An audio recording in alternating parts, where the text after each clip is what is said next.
بسم الله الرحمن الرحيم.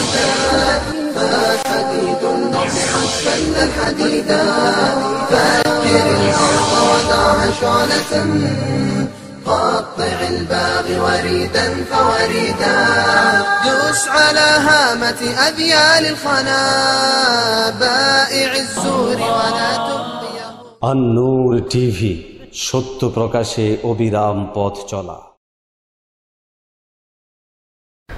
আসসালামু আলাইকুম ওয়া রাহমাতুল্লাহি ওয়া বারাকাতুহু। সুপ্রিয় দর্শক ও শ্রোতামণ্ডলী, আপনাদের সকলকে আহলে সুন্নাত ওয়াল জামাত ইসলামিক দাওয়া সেন্টার এবং আন-নূর চ্যানেলের পক্ষ থেকে স্বাগত জানিয়ে শুরু করছি আমাদের ধারাবাহিক অনুষ্ঠান। আজকে আমরা আপনাদেরকে একজন মোহতারাম শেখ মোহতারাম কাজী ইব্রাহিম হাফিজুল্লাহের একটি বক্তব্যের উপর কিছুটা পর্যালোচনা শোনাব। আপনারা ইতিমধ্যে অবশ্যই লক্ষ্য করেছেন, সেটা হচ্ছে যে মোহতারাম কাজী ইব্রাহিম হাফিজুল্লাহ কিছু বক্তব্য দিচ্ছেন যার মধ্যে কিছু হাসির খোরাক যোগাচ্ছে, আর কিছু বিষয় যেগুলো অযৌক্তিক এবং দলিল গ্রহণের মতো ওরকম যোগ্য নয় সে ধরনের বক্তব্য। যে ধরনের হাস্যরসজনিত বক্তব্যগুলো রয়েছে, যেমন তিনি টাই, ট্রাফিক, ছক্কা ইত্যাদিগুলোকে মহাগ্রন্থ আল কোরআন থেকে প্রমাণিত করার চেষ্টা করেছেন। ফলে একদিকে যেমন মোহতারামের অবস্থান, ব্যক্তিত্ব ক্ষুণ্ণ হচ্ছে, অপরদিকে আমরাও এই সমস্ত বিষয়গুলোর জন্য আসলেও খুবই বিব্রতকর অবস্থায় পড়ছি। তো ইতিমধ্যে একটা ভিডিও আমরা অনলাইনে পাই, যেটাতে মোহতারাম দাবি করছেন যে মহাগ্রন্থ আল কোরআনুল কারীম থেকেই নামাজের মধ্যে বুকের উপর হাত বাঁধার বিষয়টা পাওয়া যায়। আমরা মোহতারামের সেই বক্তব্যটা আগে একটু শুনি। বুকে হাত বাঁধছে ভাইজান, সহিহ হাদিসে পাইছেন? হ্যাঁ ভাই পাইছি। কোথায় পাইছেন ভাই? ইবনে হিব্বানের কিতাবে আছে। ভাই হাদিসটা কি? ভাই হাদিসটা হলো রাআইতুন নাবিয়্যা সাল্লাল্লাহু আলাইহি ওয়াসাল্লাম ওয়াদিআন ইয়াদাহু আলা সাদরি। ওয়াইল ইবনে হুজুর বলছেন, আমি স্বয়ং নবীজিকে দেখেছি বুকের উপরে হাত বেঁধে রেখেছেন। ভাইজান সহিহ হাদিসে পাইলেন, এটা কি কোরআনেও পাইছেন? ভাইজান হ্যাঁ, আমি কোরআনেও পাইছি। কোরআনে নামাজের সব মাসালা নাই, কিন্তু এই মাসালাটা কোরআনেও আছে। ফাসাল্লি লিরাব্বিকা ওয়ানহার, ওয়ানহার, তুমি তোমার রবের জন্য সালাত পড়ো। ওয়ানহার, নাহারের উপরে হাত বাঁধো, বুকের উপরে হাত বাঁধো। হযরত আলী কাররামাল্লাহু ওয়াজহাহু বলেছেন ওয়ানহারের, হযরত আলী তাফসীর করেছেন ওয়ানহারের এক তরজমা হলো বুকের উপরে হাত বাঁধো। এইবার আপনি বলবেন কি ভাই আমি জীবন দিয়ে ফেলাম?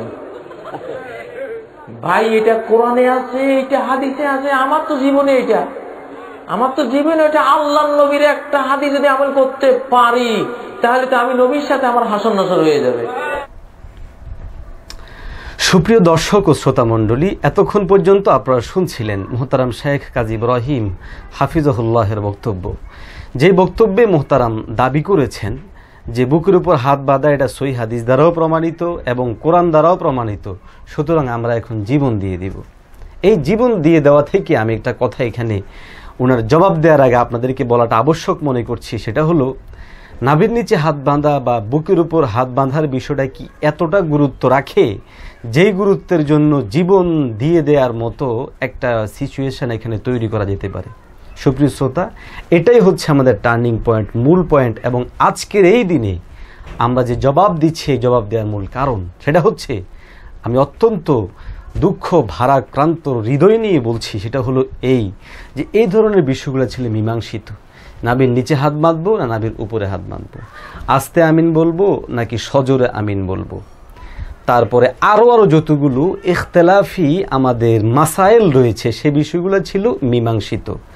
আজকের মীমাংসিত নয়, 1000 বছরের আগের মীমাংসিত, এবং সেই মীমাংসার উপরে চলে উম্মতে মুসলিমে একটা বিভ্রান্তিকর পরিস্থিতি থেকে মুক্তও ছিল। কিন্তু আপনারা অবশ্যই লক্ষ্য করছেন, আজকে যখন এই বন্ধুগণ তৈরি হলো এবং তারা মানুষদেরকে আহ্বান করা শুরু করলো যে আমরা শুধুমাত্র এক পথে আসবো, সব অনৈক্য বাদ দিয়ে ঐক্যের পথে আহ্বান করব, তখনই কিন্তু শুরু হলো আজকের এই সমস্ত বিভাজন এবং এগুলো। আর সবচেয়ে বড় বিষয় হচ্ছে, তারা যাদেরকে মূল রেখে এই আহ্বান করছে সৌদি আরবের সাথে মিলিয়ে, অথচ সৌদিয়ান কোনো শাইখের এই বিষয়ে কোনো আহ্বান নেই। তাহলে বোঝা যায় যে নিশ্চয়ই এখানে কোনো ঝামেলা আছে। আর বেশিরভাগ আমরা যে কারণে আসলে জবটা দিতে বাধ্য হচ্ছি সেটা হচ্ছে কাজী সাহেবদের মতো মানুষ যারা একদিকে নিজেদেরকে হানাফি দাবি করেন, অপরদিকে সমস্ত মাসআলায় ফিকহে হানাফির বিরুদ্ধাচরণ করছেন।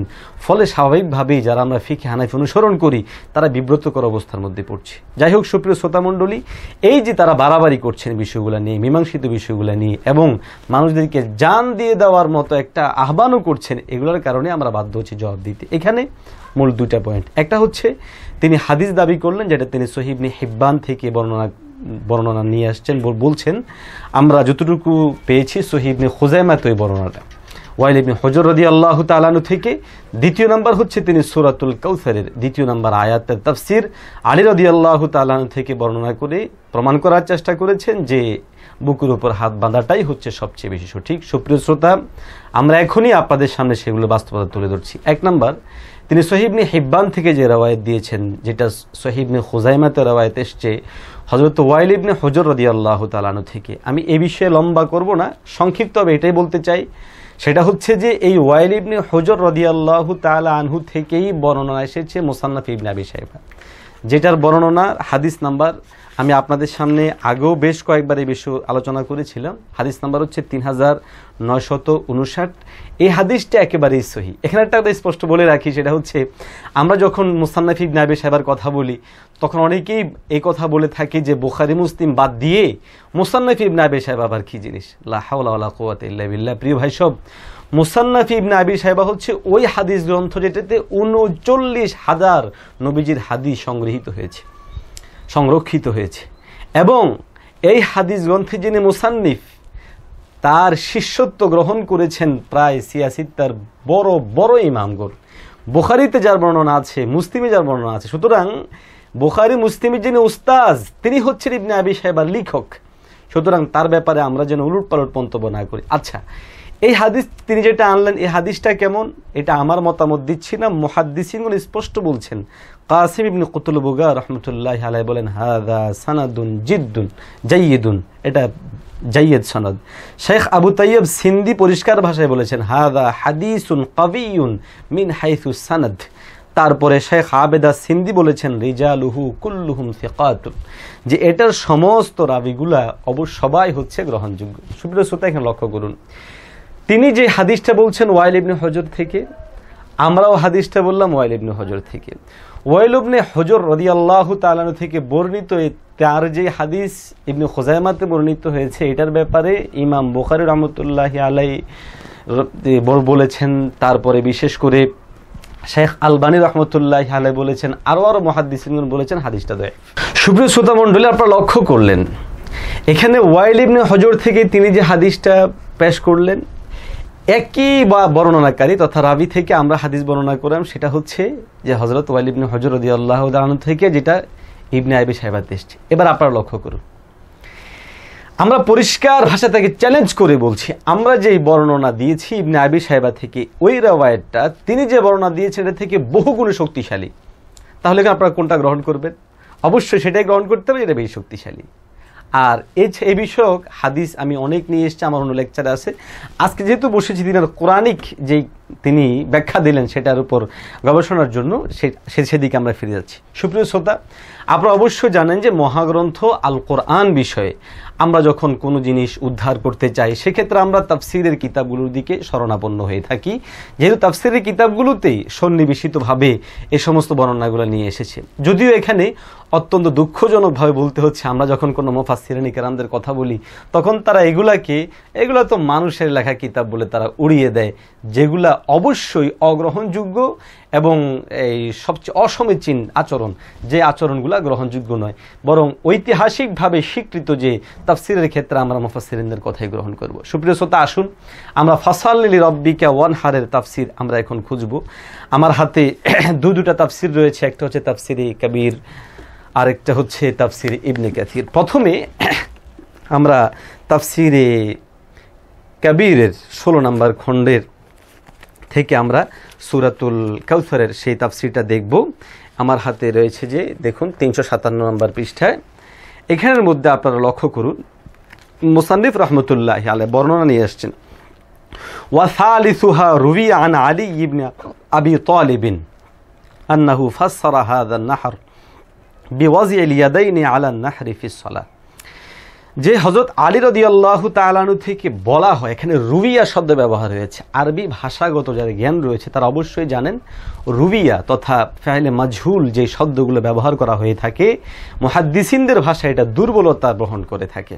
এখানে একটা দুর্বল বর্ণনা তিনি গ্রহণ করেছেন, কিন্তু এই বর্ণনাটা কি কতটুকু গ্রহণযোগ্য অগ্রহণযোগ্য কিনা তিনি কিছুই এখানের মধ্যে উল্লেখ করেননি। এবার আসুন আমরা তাফসিরে ইবনে কাসির থেকে দেখব। তাফসির ইবনে কাসিরের মধ্যে আসছে 8 নম্বর খণ্ডে 473 নম্বর পৃষ্ঠায়, যেখানের মধ্যে মুসান্নিফ রহমতুল্লাহি আলাই এই বর্ণনাটা নিয়ে এসেছেন একই শব্দে ইউরওয়া বলে, ইউরওয়া হাযা আন আলিয়িন, অর্থাৎ তিনি প্রথমে তাফসির করছেন ওয়াকিলা, দুর্বল শব্দ, আল মুরাদু বিকওলিহি ওয়ান হার ওয়াদউল ইয়াদিল ইয়ুমনা আলাল ইয়াদিল ইউসরা তাহতা আন-নাহরি ইউরওয়া হাযা আন আলিয়িন। দেখুন এখানে ইউরওয়া বর্ণনা করা হয়ে থাকে এটা আলী রাদিয়াল্লাহু তাআলা আনহু থেকে। এরপরে বড় পরিষ্কার শব্দে লিখছেন, আপনারা লক্ষ্য করুন, ওয়ালা ইয়াসিহু, কিন্তু এটা সহি নয়। তাহলে আমরা তাফসিরে কিতাব থেকে স্পষ্ট পেলাম যে এটা সহি নয়।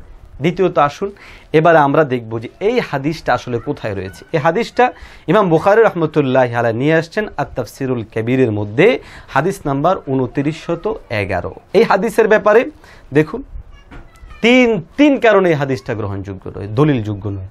এক নাম্বার, সেটা হচ্ছে এই হাদিসের বর্ণনাকারী কে, এই নিয়ে মতবিরোধ হয়ে গেছে বিভিন্ন বর্ণনাকারীদের মধ্যে।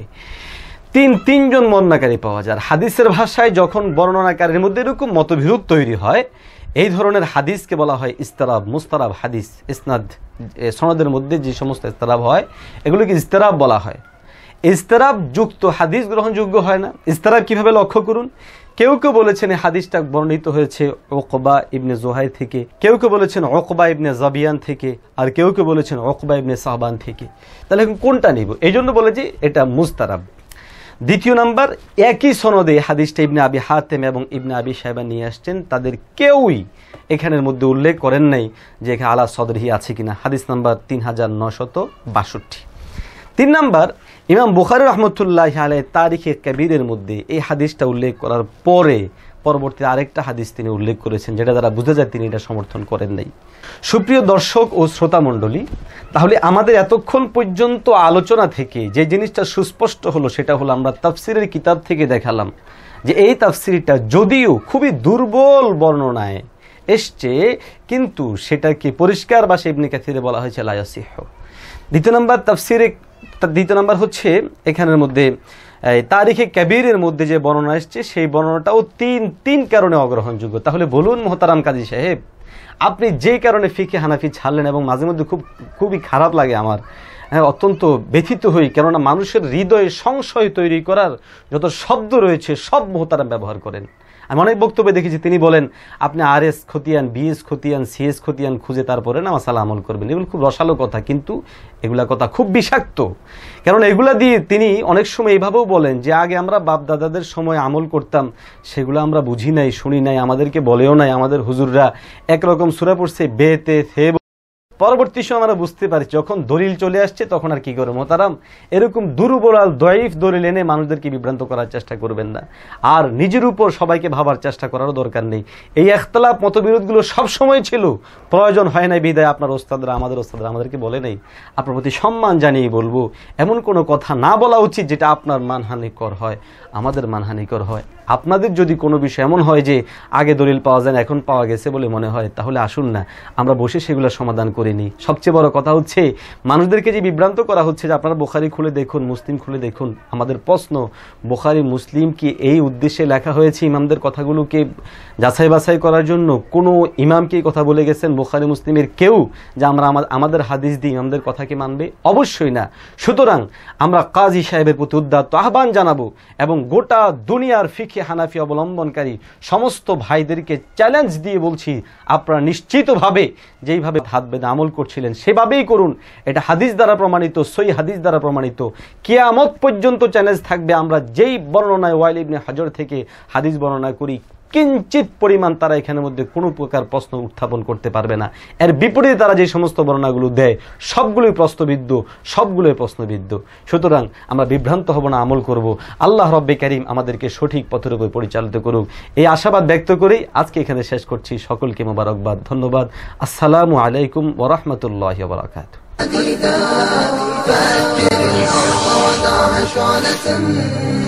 قطع الباغي وريدا فوريدا دوس على هامة أذيال الخنا بائع الزور ولا تبقيه فحديد النصر